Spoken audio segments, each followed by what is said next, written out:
বলছেন আসসালামু আলাইকুম। ওয়ালাইকুম সালাম রহমতুল্লাহ। শেখ, আমার বড় ভাই তার স্ত্রীকে পর্দার ব্যাপারে বারবার সচেতন করার পরেও সমাধান না হওয়াতে রাগের মাথায় বলেছে যে তোমাকে তালাক দিলাম। তালাকের ব্যাপারে ওনার কোনো নলেজ না থাকার কারণে উনি একজন আলেমকে গিয়ে প্রশ্ন করেছেন যে আমি আমার স্ত্রীকে রাগের মাথায় তালাক দিলাম বলেছি, এতে কি তালাক হয়েছে?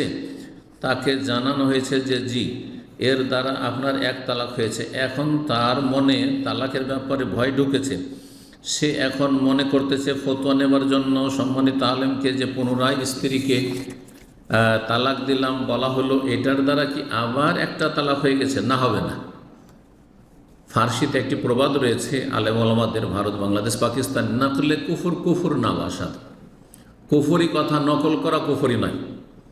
যেমন কেউ বলছে যে ফেরাউন বলেছিল আনা রব্বকুমুল আলা, আমি তোমাদের মহান প্রভু, মা আলিমতু লাকুম মিন ইলাহিন গায়রি, আমি আমার ছাড়া তোমাদের কোনো মাবুদ উপাস্য আমি তো জানি না, আমি তোমাদের মাবুদ। তো এই কথা যে নকল করছেন, নাস্তিকের কালেমা হল লা ইলাহা ইল্লাল্লাহ নেই, এই যে নকল করছেন তো কাফের হয়ে যাবেন। সে নাস্তিক কাফের, আপনি নকল করছেন।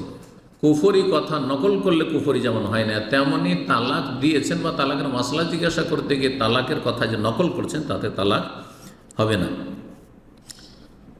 বলছেন সার কথা হচ্ছে ফতোয়া জানার জন্য আলেমকে যে পুনরায় স্ত্রীকে তালাক দিলাম বা তালাক দিলাম বলেছে, এইভাবে বলার কারণে কি আবার আরেকটা তালাক হয়ে গেছে না হয়নি সেটা জানতে চাচ্ছি।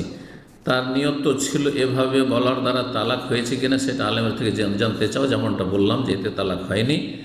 আর দিন সম্পর্কে জ্ঞান অর্জন করে যে কোনো পদক্ষেপ নেবেন, তালাক দেবেন সে সম্পর্কে আগে জানবেন, তারপর ঠান্ডা মাথায় তালাক দেবেন। বলছেন আসসালামু আলাইকুম। ওয়ালাইকুম আসসালাম রহমতুল্লাহ। উস্তাদ, আমার চাকরি চট্টগ্রাম থেকে ফেনী 80 কিলোমিটার করে, যাতায়াত 160 কিলোমিটার, দৈনিক আসা যাওয়া করি। এখন আমার সালাত পড়ার হুকুম কি? জোহর আসর ফেনীতেই থাকা হয়।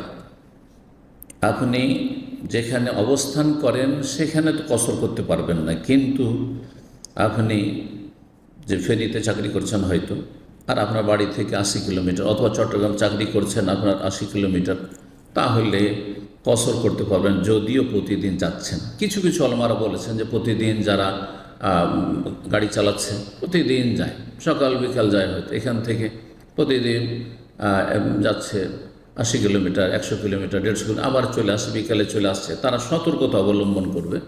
যেহেতু প্রতিদিন সারা জীবন, তাহলে প্রতিদিন ড্রাইভ করছে, প্রতিদিন ডিউটি করছে, সারা জীবন কসরই করতে থাকবে, সতর্কতা অবলম্বন করতে বলেছেন। কিন্তু যদি কেউ কসর করে, কসর জায়েজ, কসর করা ওয়াজিব নয়, কসর করা সুন্নাতে মুআক্কাদা শুধু।